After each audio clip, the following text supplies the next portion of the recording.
Les ténèbres ont reculé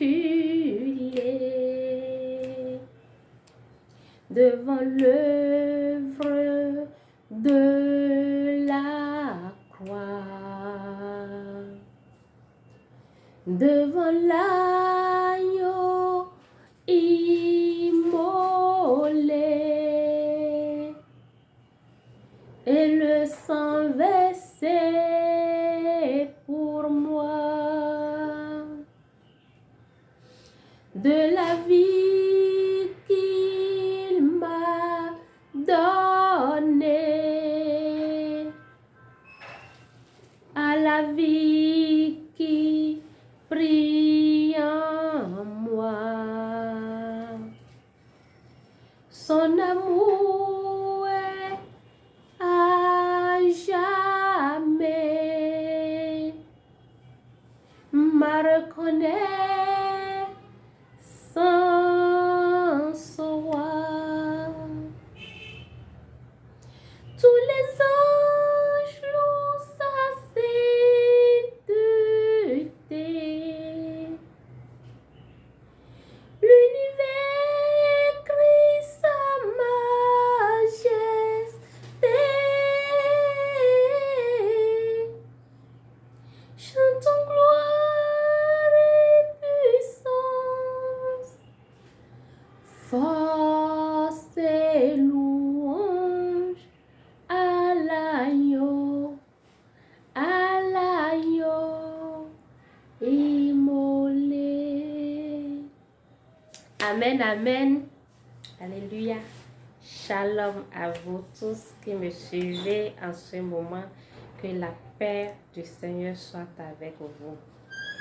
Alors aujourd'hui, nous allons parler de l'obéissance. C'est quoi l'obéissance? L'obéissance est d'abord le fait d'entendre et de comprendre et de mettre en exécution tout ce que l'on te recommande. Obéir à quelqu'un veut dire se soumettre à la personne. Tu fais exactement fidèlement ce que la personne te dit de faire. Tu lui obéis. Et dans notre vie, nous pouvons remarquer que tous les parents sont heureux quand les enfants leur obéissent. Ça veut dire que c'est un enfant bien éduqué. Leur enfant leur est soumis, n'est-ce pas? Notre Dieu créateur aussi aime l'obéissance. Dans la Bible, dans 1 Samuel 15, verset 22, nous allons lire la parole de Dieu dans 1 Samuel 15, verset 22. Le Seigneur, la Bible dit, Samuel reprit, le Seigneur aime-t-il autant les sacrifices d'animaux que l'obéissance à ses ordres? Non. Pour lui, l'obéissance docile est préférable au sacrifice des bêtes les plus grasses. Le verset 23 dit, en effet, la désobéissance est aussi grave que la divination, et l'insoumission aussi grave que l'idolâtrie.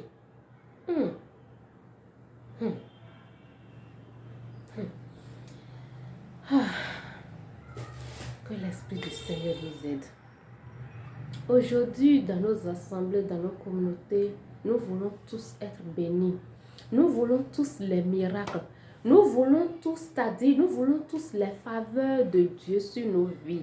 Mais c'est tellement difficile pour nous de mettre en application le tout petit ordre même de Dieu. On peut critiquer son prochain. On peut critiquer sa soeur. Voir combien la soeur, comment elle est, comment elle fait si elle n'est pas encore arrivée à tel niveau. Parler, critiquer sa soeur. Combien de fois toi tu as mis en application la parole de Dieu en montrant ton amour à cette personne? L'obéissance. La Bible dit que l'obéissance à Dieu vaut mieux que les sacrifices. La désobéissance est aussi grave que la divination. Que l'Esprit du Seigneur nous aide. Que le Saint-Esprit nous aide vraiment en ce moment.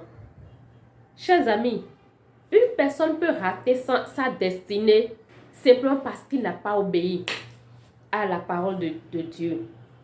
Si nous retournons dans les Écritures saintes, pourquoi le Seigneur a rejeté Saül comme roi d'Israël?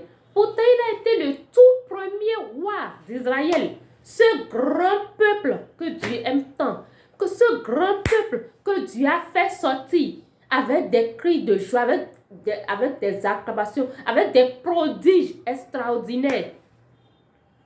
Samuel, ce simple fils de Kitch, Dieu l'a élu comme le tout premier roi d'Israël. Son nom ne peut jamais disparaître. Mais en un seul jour, non seulement Saül est mort, mais tous ses enfants aussi avec lui. Parce que Saül a désobéi. Que nous ne ratons pas notre destinée à cause de la désobéissance. La désobéissance est tellement grave que la divination.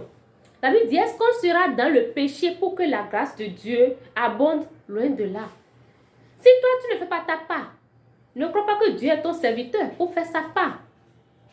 Est-il ton fils? Ou bien c'est toi qui l'as créé? Il est le créateur incréé. Ne l'oublions pas. C'est lui qui a tout créé. Mais lui, personne ne l'a créé. On dit Maou. En langue fond, Maou, ça veut dire qui n'a pas de racine, qui n'a pas de source. Personne ne l'a créé. Il est le créateur incréé. Il dit de faire telle chose. Mais nous, êtres humains, nous ne voulons pas.